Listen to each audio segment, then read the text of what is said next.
What up team, this is Double A. You're joining me at Evolution Fitness on a very cold January evening. I'm going to take on the Rogue Invitational Event 3 workout. I watched this on Jacob Heppner's YouTube channel. Rogue qualifier number 3, I believe. It is essentially a 20-minute AMRAP.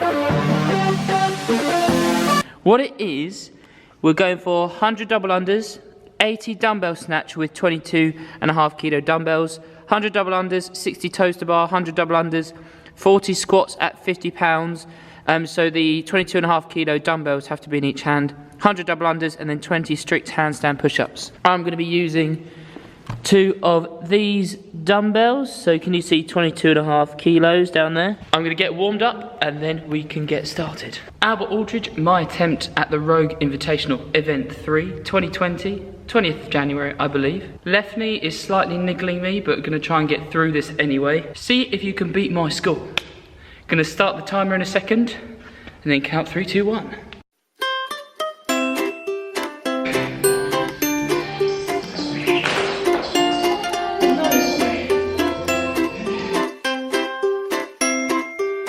Right, this is Rogue Invitational Event Submission 2, well attempt 2, sorry, because my camera died 5 minutes into the skim rope broke 5 minutes into my first attempt.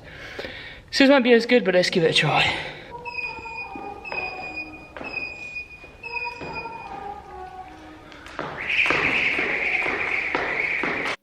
For those of you who are thinking like myself that they would like to compete in CrossFit one day, it's worth placing the exercises fairly close to each other when you do workouts like this 20-minute AMRAP, just to replicate how it would be like on a competition floor, because you're going to try and transition really quickly between exercises.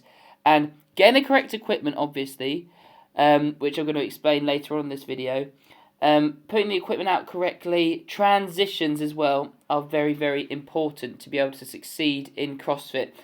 Because that's usually where people lose time. So you're going to see, like with my double unders, for example, that I bend my knees quite a lot. I'm losing a lot of leg power through jumping in my quads when I should be more upright, and that's just because this skipping rope was a little bit short for me. And then with the dumbbell snatches later on, I place it down, switch my hands, and then do the next repetition. You see me shaking my head because I'm just a bit disappointed at myself, and I'm a bit tired from the first time trying this workout before my skipping rope broke. Yeah, you're going to see with the dumbbell snatches here, I go up, put it down, then switch to the other hand straight away, when I've seen other athletes doing this and then switching it whilst it's coming down to the other hand, which I need to try and master. It's not as simple as putting both hands on the dumbbell. That's not allowed to happen. You have to literally let go of the dumbbell and switch to the other hand in mid-air, which I've seen some athletes do. Toes to bar need to be more efficient because I'm using a lot of my hip flexor when I should be using more momentum. And then my strict handstand push-ups have always been a little bit of a struggle because of my tennis elbow, but something I need to improve on. And that's the great thing about this sport. You keep improving, and it's great combining resistance training with cardio because you're helping to build an engine, but also you're doing resistance training exercises, which is going to cause muscular adaptation because you're using heavy resistance that your body isn't used to. Enjoy the rest of this workout, and I'll catch you guys at the end.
Alright team, that was pretty intense, but I definitely could have completed the whole thing, definitely in 20 minutes. Shoulders blew up on the double unders, but I've got to make sure next time I have a skipping rope that works the whole time, so I don't have to stop 5 minutes in. I had done 100 double unders and 80 dumbbell snatches before the skipping rope broke. My camera ran out of memory, so as I was saying, with the 100 double unders, it really burnt out my shoulders. So by the time I got to the 20 strict handstand push-ups, you saw me, I pretty much epic failed to try and even complete the first rep. I still counted the first repetition, just so I could say that I'd done it. I'm going to be really interested to try this workout again in a couple of months' time, let's say, because I won't have done 5 minutes of the workout before having to start again because the skipping rope broke. I'll get a skipping rope that is my height, and then, oh, what was the other thing? I'll make sure there's a skipping rope my height, and I'll make sure that I'm not fatigued before starting the actual 20-minute AMRAP. The 80 dumbbell snatches at 22.5 kilos felt pretty good. Started to get quite breathless, and it did tire out my lower back. Double unders again, quite fatiguing. The dumbbell squats, then I got used to holding them in a certain position, so I'm going to be interested to see how I get on next time because I'll know how to hold them. And then the 60 toes to bar, that is something I've got to get better at because I'm being too strict with my toes to bar at the moment. I need to use more of a kip. Things to work on, and that's the great thing about CrossFit and these types of workouts because you can see your weaknesses and your strengths. If you give this a go, please let me know in the comments section below. I'll be interested to hear how you get on, and have a great rest of your week. I look forward to seeing you in my next video.